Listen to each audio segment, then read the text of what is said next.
ati moke ati tugayane thirikari. Mari na mweke wa gucaria thirikari makigwa. Ino itu ni matigana nayo. Na nie ona marauga ati ni ndegaga ni ona tinie ni andu aria manyandikite. Ile ndi mundu wa kwandikwo. Mundu wa mwandikwa ikorwo wira aku ni kuhingura kihingo. Wiragwo ni muthungu hingura kihingo kiriko. Werwo hingure ukahingura werwo hingo wekate. Nie ndi mundu wa kwandikwo. Inyuĩ nĩ inyuĩ mũranjĩra mũtirenda ngeithi.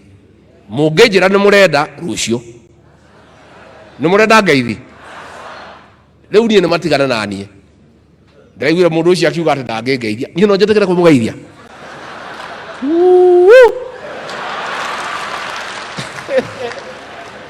Niĩ ndingĩmuona. Ona kũngĩtuĩka nĩ akũgeithio, niĩ ndingĩkorwo ho. Tondũ wahota kũgeithia mũndũ ũcio, urare mundu mwega urutaga thiini wikire kiongo ndire hau koguo erwo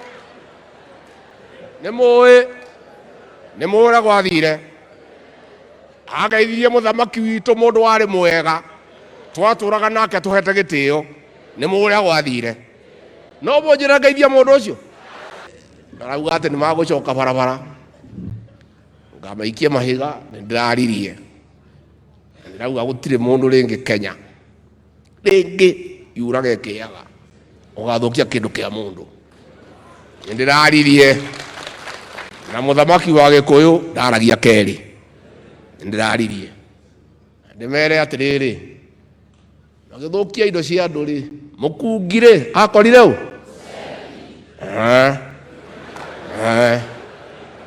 na waicaka eherire no waicake koguo ri we ukibanga uri urabanga umenye mukungi akorire u ndarikia ni mwanyi tora ndirauga gutire nobody. Let them have discussions. These people reached out to our president. They said they have reached a dead end. They want an exit strategy. The president said fine, go and discuss your issues in parliament. No problem. President called us and told us, we said, fine.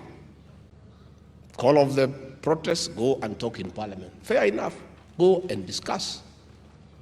Within the constitution, within the law. They are threatening to go back to the streets. No problem. The streets are there. They have gone nowhere. We are there. We have gone nowhere.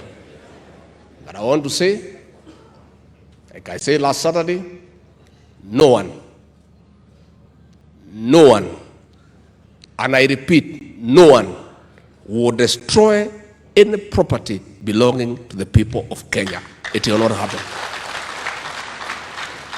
Whatever they want to do, we are fine. We have no problem. Tuko sawa.